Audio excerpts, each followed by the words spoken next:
Hello everyone, this is Miss Siddiqui here. In this video we are going to continue to talk about the background for the play The Crucible by talking about the Puritans.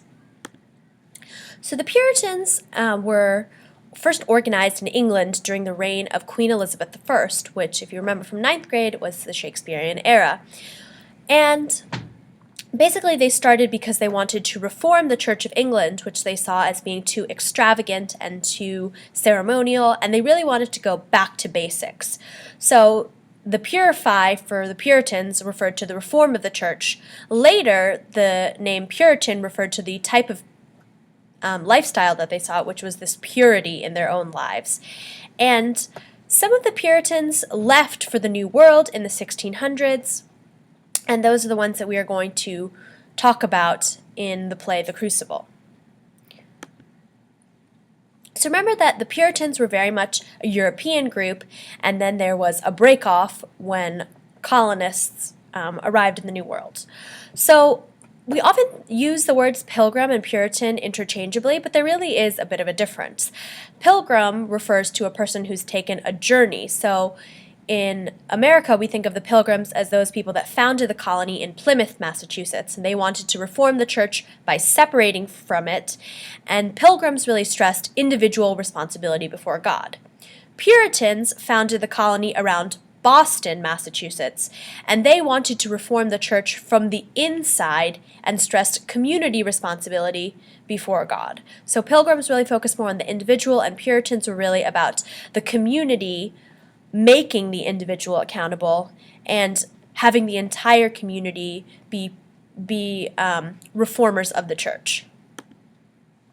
So the conditions of the colony in 1692, there was no governor. They were waiting for a new one to come from England. There was no charter, no real laws. There was this perpetual threat of attacks from Native Americans and French Canadians. And there were also a lot of health threats having come to the New World. There were new diseases that they were exposed to. There was smallpox. And then also, if you've ever been to New England, you can see how basically the terrain up there would have been very difficult for the farming lifestyle that these colonists had been used to in Europe. So the conditions of New England were kind of rocky. There was sometimes a threat of drought, so they really had a difficult time farming. So there was really a lot of threats to kind of peace and prosperity for the new colonists in the late 1600s. So some things about the Puritan social code. They were very, very strict at the time. It was actually, in fact, against the law not to go to church. So it was obligatory. Everybody had to go. Men and women sat separately in church. You were not encouraged to express your emotions or opinions, but really kind of parrot what the church was saying and what adults were saying. If you were children, hard work was highly valued.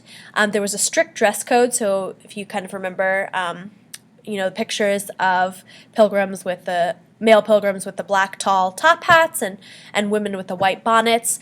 And so everyone was expected to conform to this Puritan social code, and there was really no individuality. You were part of a community.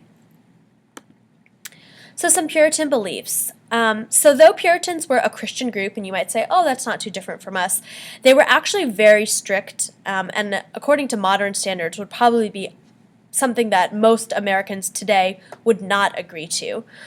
Additionally, some core beliefs were that salvation was preordained, and that you could tell who was saved, and that God only punished bad people. So if something bad happened to you or to your family, it wasn't, oh, this is bad luck, or oh, this is a trial. It was, this happened to you because you did something wrong.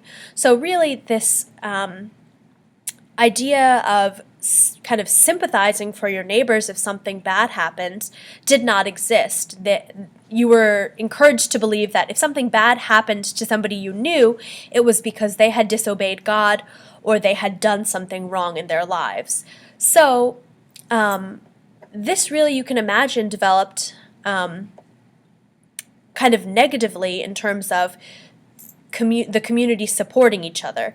So while the community did build together around this idea of conformity and the church, if that was disrupted, the community fell apart because the community did not build alliances with people who were facing adversity, which that's part of life. Bad things are going to happen to you. So this really created a lot of the preconditions for the Salem witch trials to happen.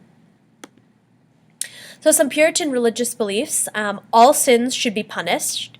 God punishes people for their sins. We can't interfere with God's will by feeling sorry for our neighbors. So that's kind of what I was speaking to before.